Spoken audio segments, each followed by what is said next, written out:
एक रात गंजी चुड़ैल अपना शिकार ढूंढते हुए एक पीपल के पेड़ के नीचे आई। वहां उसे मुंजा दिखता है। शिकार को देख गंजी चुड़ैल हंसने लगती है और जैसे ही उसे पकड़ने जाती है तो मुंजा जोर से मुन्नी मुन्नी कहने लगता है। ये देखकर गंजी चुड़ैल डर जाती है और सोचने लगती है मैं सबको डराती हूं, लेकिन ये तो मुझे ही डरा रहा है। इतने में मुंजा उसके पीछे लग जाता है। डर के मारे गंजी चुड़ैल भागने लगती है। मुंजा उसे रुकने को कहता है। गंजी चुड़ैल बोलती है, मुन्नी को तो भाईजान पाकिस्तान छोड़ आया, मैं मुन्नी नहीं हूं। और वो बिरजू के पास जाती है। वो देखती है मुंजा बिरजू के सर पर बैठा है और मुन्नी मुन्नी कह रहा है। गंजी चुड़ैल उसे बोलती है कि तुम्हें मुंजा नहीं दिख रहा है क्या? तब बिरजू कहता है मुझे तो नहीं दिख रहा, अगर देखना है तो इंटरनेट पर सर्च करो।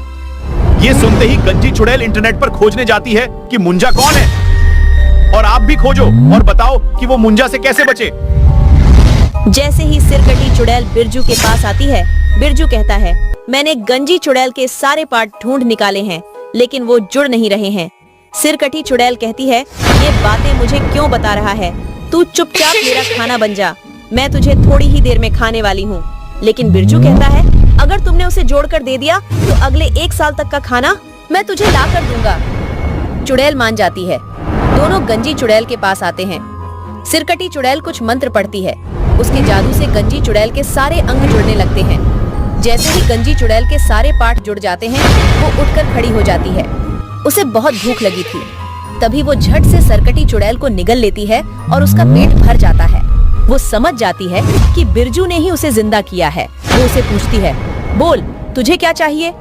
तभी बिरजू कहता है मेरी कोई औलाद नहीं है, मुझे कोई उपाय बताओ जिससे मुझे औलाद हो जाए। तुरंत चुड़ैल अपने जादू से उसे एक शैतानी बच्ची दे देती है। सास ससुर को बेटा चाहिए था, लेकिन बहू ने बेटी को जन्म दिया था। इस वजह से सास ससुर अपनी बहू को बहुत मारते थे। लेकिन एक दिन उसकी बेटी घर में रो रही थी, इसलिए सास उस बच्ची को ले आती है और बहू को कहती है जा उस कुएं में कूद जा, नहीं कूदी तो तेरी बेटी को मार दूंगी। ये सब होते हुए छत पर से चुड़ैल देख लेती है। जैसे ही बहू कूदने जाती है, चुड़ैल बहू के अंदर समा जाती है। फिर बहू चुड़ैल जादू से अपनी बच्ची खींच लेती है। फिर बहुत सारे चाकू वो जादू से ससुर की गर्दन पर लगाती है और सास से कहती है अगर तू कुएं में नहीं कूदी तो मैं तेरे पति को मार दूंगी। लेकिन सास कहती है मार दे बुढ़े को, इस उम्र में सठिया गया है। ये सुनकर चुड़ैल बहुत सारे चाकू हटा देती है। लेकिन ससुर को गुस्सा आता है और वो सास को ही मारने लगता है। ससुर एक बड़ा सा पत्थर उठाकर सास के सर में मार देता है।